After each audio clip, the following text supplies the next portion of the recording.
University of East London Sports Dock on a very balmy spring afternoon in London, just next to City Airport. The fencing will get underway in the finals with the men's foil competition. This match, Marcus Mepstedt against Ben Peggs, and it is underway. So Karim, how do you see this match going? Afternoon, Graham. Afternoon, everyone. Well, this is a really interesting one. These guys train together.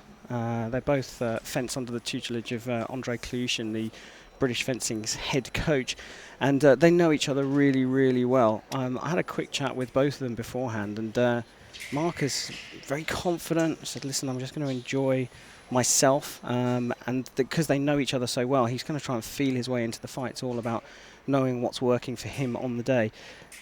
Ben's slightly more different. He's looking to draw out Marcus on the counter-attack, so he knows that Marcus is a counter-attacking fencer, so it could be a little bit bitty, this fight, but don't get me wrong, that's not because they're not employing good tactics and good technique. Well, Marcus's passage through to the final, beat Keith Cook in the quarterfinals, took out Lawrence Halstead, who'd actually beaten Richard Cruz in the quarterfinals. Beat Lawrence fairly easily in the end, 15-6, was it? 15-6, I think, yes. And then through to the final against Ben Peggs. And Ben, well, he went through against Alexandra Lloyd and Glenn Osakini. Yeah, good big matchups there, quarterfinals. Lawrence and Richard both qualified, been nominated by British Fencing for Team GB's fencing squad at Rio 2016. And then, of course, we saw Lawrence line up against Marcus, another member of that squad. Marcus is named as the reserve for the men's four squad, so will only be competing in the team event in a few months' time in Rio. And the other member, the lead member, should we say, James Davis? If you go on world ranking, Graham, it's actually Lawrence who's leading the race at the moment. But yes, the two of them are ahead. Lawrence and Richard and James Davis. James not here for these championships. He's training over with the Macialis Foundation in San Francisco, and with the fact that they're in training camps at the moment and they're preparing for the final World Cups and of course the European Championships. It was just a trip too far, one too many trips for James to head over here, which is a shame, but completely understandable that he's focused on Rio.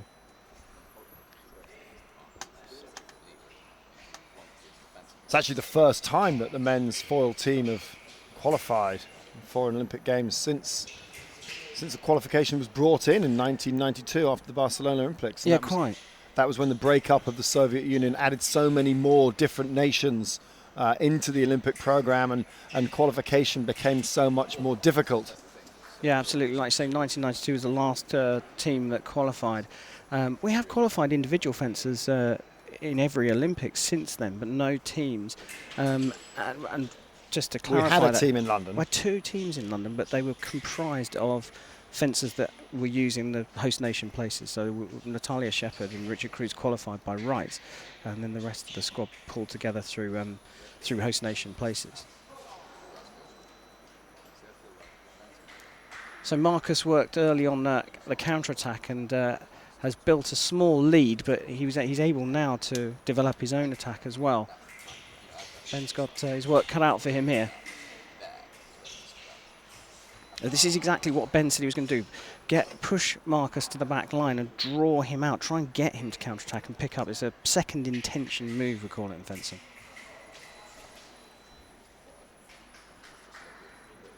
Well, it didn't work on that occasion either. So is Ben going to have to change tactics, or can you just keep going with the same tactic and try and implement it better? Well, he could do either. I mean, at the moment, Marcus is picking up everything as Ben steps in, so I would suggest that a change of tactics would be a sensible thing for Ben to do at the moment. But if you like it, this whole cat and mouse thing, Marcus came into it with a sort of open mind, looking to see what Ben was going to do. Ben had the game plan, and Marcus has been able to adapt to it. So it's now time for Ben to step on the gas. If I'm not mistaken, these two young fencers have both won medals at British National Championships, but they've never won the title. So this is going to be a brand new British men's foil champion today. What's made the difference in men's foil in the last 4 years? Because it's a real step forward that they've made. Well, there's a number of things. I mean, look, fencing's a late development sport. It takes a while to bind a team. Alex Newton came in before London 2012. Just walked straight in on that one, didn't he? He's in complete control here. Ben needs to find his mojo. And like you say, he needs to change his tactics. But going back to what you're saying, the Alex Newton, the performance director, came in. Well done, Ben. Scores his first hit. That'll take the pressure off a little bit. When she came in, she had a big job to do. She had to put in place a performance structure that really wasn't there before London 2012. Had 11 months to do that. Did a great job, and has built a team.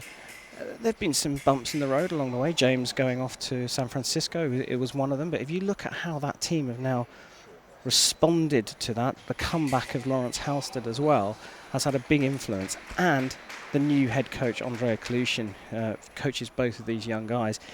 I was talking to him last night, and he was talking about how his job was to bring a spirit to the team, bring a connection to all the fencers. All the fencers individually bring their own parts. Lawrence, Richard, James, Marcus, but to bring them together in a team format was his job, and congratulations to him. He's done a great job. Certainly has.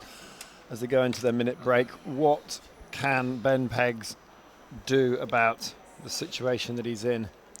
Well, he's got to work hard on his feet. It's always about going back to basics. He's got to work hard on his feet. He's got to change the principle that he's going in with, that he's going to push Marcus into making mistakes on counterattacks, because Marcus is not doing that. So I think he's got to take a little bit more initiative himself and take the fight to Marcus. Attack. In essence, but not go mad. You've still got to build the attack. But yes, he's got to now try and finish his own, or create his own opportunities to attack. Well, we'll see how that pans out for him. Yeah, well, it's funny you look down onto the piece, no coach, because they're both coached by Andrei Kalushin, so Ben getting a bit of assistance from his father. I'm sure Marcus was quite comfortable at the other end with a 9-1 lead. He's at the moment waltzing to the national title.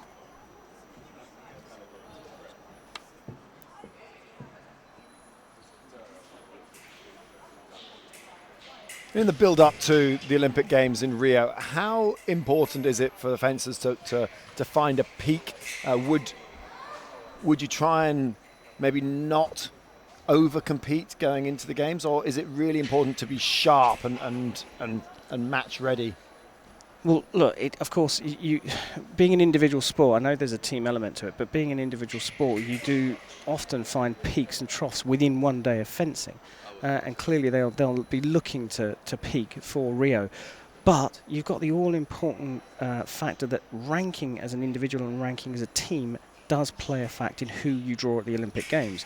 And with the number of events still coming up between now and Rio, including the European Championships, which is a big one in terms of point scoring, you do have to maintain or even better your position from last year in order to get as high a ranking as possible.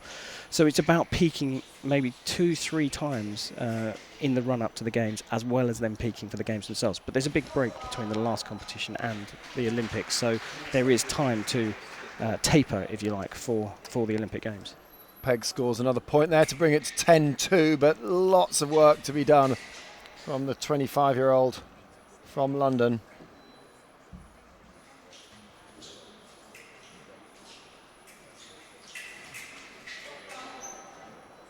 If you're watching this on the British Fencing YouTube channel, if you're watching just on the BritishFencing.com, if you click in the box in the bottom and you go to YouTube, you can then start to put comments up on the YouTube stream, and feel free to send whatever you like. And I'm sure any questions that you like, I should say, and Karen will do his best to answer them.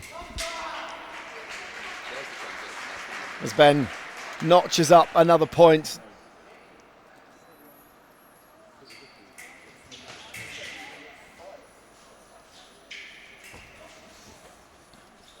Has Mepstead maybe just slowed down slightly?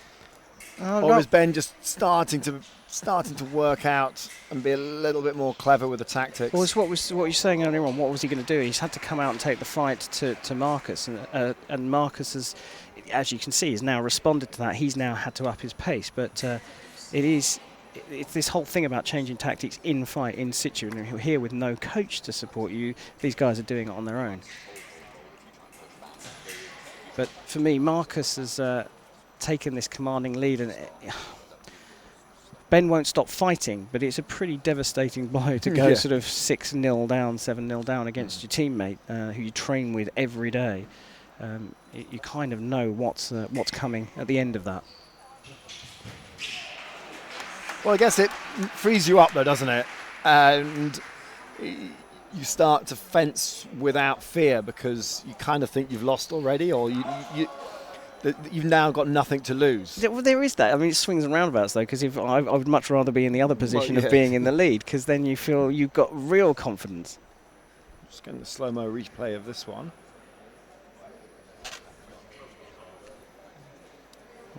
Referee has come back and he's having a look at the video, so an appeal from Ben Peggs there.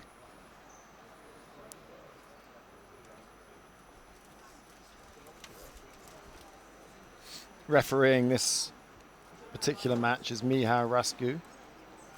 Video referee is Dan Hazelwood.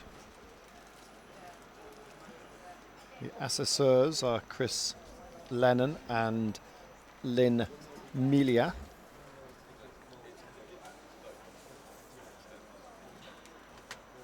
It's the first year of the format for this British Championships, Graham. This new format, a 2-day 6-weapon event.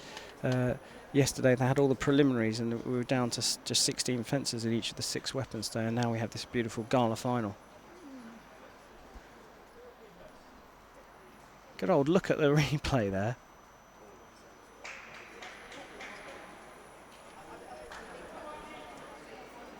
He's given it to Marcus. I don't think Ben's going to be too happy about that. But again, coming out on the attack, Ben, he knows he has to do that, but that's just a little bit too fast, and that's going to play into Marcus's hands. Both been fencing exceptionally well today, but you can see the confidence in Marcus Mepstead on the left. Oh, that was a little bit more aggressive, wasn't it, from Peggs? Almost looked like he was going into a sort of sprint start before he launched that attack.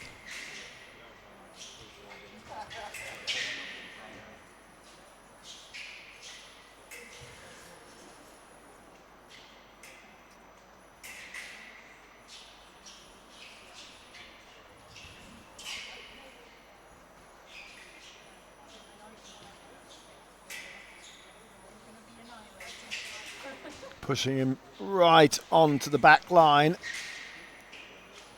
It's completely the opposite of what Ben was intending to do with this fight in terms of where it's happening now. He was looking to push Marcus and draw a counter-attack out, but now he's trying to lure him in so that he can play off the attack. Doesn't want to give up too much ground though. Sitting on the back line, not always a great idea against Mepstead.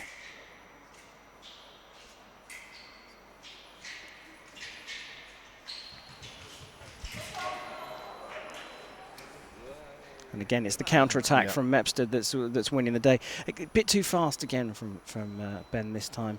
He's done that a couple of times now, but you can understand that he's eager to try and close the gap right up.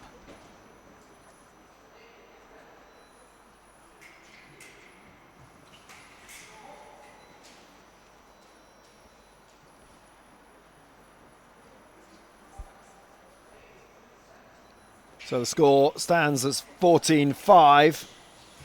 And that is that. Marcus Mepstead is the new British foil champion. And in the end, a convincing victory from the fencer from Sussex House.